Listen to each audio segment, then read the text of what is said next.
Hi friends, 4 months back ನಾವು T V S ರೋನಿನ್ bike ತೊಗೊಂಡ್ವಿ ಮೈಸೂರಿನಲ್ಲಿ. ಸೊ ಬೈಕ್ ಚೆನ್ನಾಗಿತ್ತು, ಲುಕ್ ವೈಸು ಚೆನ್ನಾಗಿದೆ, ಒಂಥರ ಎನ್ಫೀಲ್ಡ್ ಫೀಲ್ ಕೊಡುತ್ತೆ, ಸೌಂಡು ಸಖತ್ತಾಗಿತ್ತು, ನಂಗೆ ಇಷ್ಟ ಆಯಿತು ಬೈಕು. ಸೊ ನಮ್ಮ ಮನೆಯವರು ಅದಕ್ಕೆ ಒಂದು ಮೊಬೈಲ್ ಹೋಲ್ಡ್ರು ಆರ್ಡ್ರ್ ಮಾಡೋಣ ಅಂತ ಹೇಳಿ ಒಂದು ಮೊಬೈಲ್ ಹೋಲ್ಡ್ರು ಆರ್ಡ್ರ್ ಮಾಡಿದರು.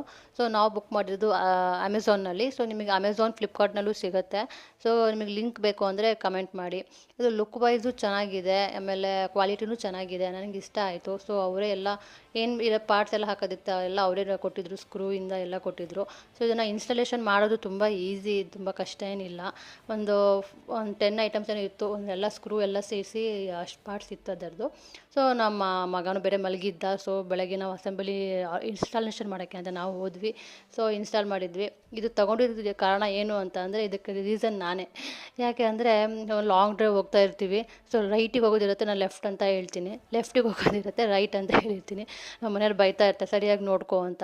ಈ ಥರ ಎಲ್ರಿಗೂ ಆಗುತ್ತೋ ನನಗೆ ಒಬ್ಳಿಗೆ ಆಗುತ್ತೋ ಗೊತ್ತಿಲ್ಲ. ಸೊ ನಿಮ್ಮ ಹೆಣ್ಮಕ್ಳಿಗೂ ಆಗುತ್ತೆ, ಯಾರಿಗಾದ್ರೂ ಆಗುತ್ತೆ ಅಂದರೆ ಕಮೆಂಟ್ ಮಾಡಿ. ನನಗೆ ಮತ್ತೆ ಯಾಕೋ ಕನ್ಫ್ಯೂಸ್ ಆಗೋಗುತ್ತೆ. ನಮ್ಮ ಮನೆಯವ್ರು ಅದಕ್ಕೆ ಹೆಂಡತಿ ಕಷ್ಟ ಆಗಬಾರ್ದು ಅಂತ ಇವರು ಮೊಬೈಲ್ ಹೋಲ್ಡ್ರು ಆರ್ಡ್ರ್ ಮಾಡಿದರು. ಸೊ ಈ ಥರ ಅಸೆಂಬಲ್ ಆದಾಗ ಈ ಥರ ಚೆನ್ನಾಗಿ ಕಾಣುತ್ತೆ. ಹಾಗೆ ಒಂದು ಡ್ರೈವ್ ಹೋಗಿದ್ವಿ. ಸೊ ಡ್ರೈವಲ್ಲೂ ಹೇಗೆ ಲುಕ್ ಕಾಣುತ್ತೆ ಅಂದರೆ, ಈ ಥರ ಓಡಿಸ್ತಾ ಏನೂ ಕಷ್ಟ ಆಗೋಲ್ಲ. ಸೊ ಆರಾಮಾಗಿ ಹೋಗ್ಬೋದು.